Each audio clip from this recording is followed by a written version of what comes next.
ভাইরা আমার, বাংলাদেশের মানুষ আমরা অনেকেই জীবন দিয়েছি। আমাদের ভাইরা, অসংখ্য মানুষ পঙ্গু হয়েছে, আহত হয়েছে, অসংখ্য মানুষ রাজপথে দেখেছে। যে বিজয় আমরা অর্জন করেছি, সে বিজয়কে বাংলাদেশ যতদিন পর্যন্ত আছে, কিয়ামত পর্যন্ত সে বিজয়কে আমাদের ধরে রাখতে হবে।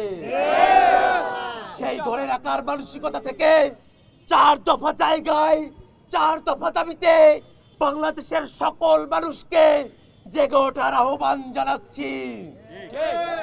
বন্ধুগণ, বাংলাদেশের হিন্দুদেরকে ওই হিন্দুত্ববাদী প্রভাব থেকে মুক্ত করতে হবে।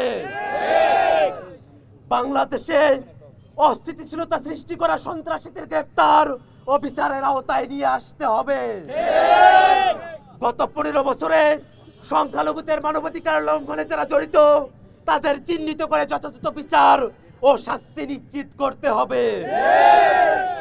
সংখ্যালঘু সম্প্রদায়ের নিরাপত্তা ও মর্যাদা প্রতিষ্ঠায় কার্যকর পদক্ষেপ গ্রহণ করতে হবে।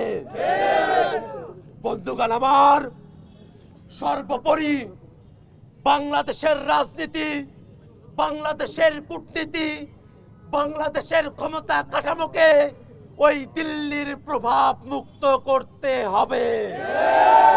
বাংলাদেশের মানুষ দিল্লি, পিন্ডি বা ওয়াশিংটন ডিসির মুখাপেক্ষী নয়।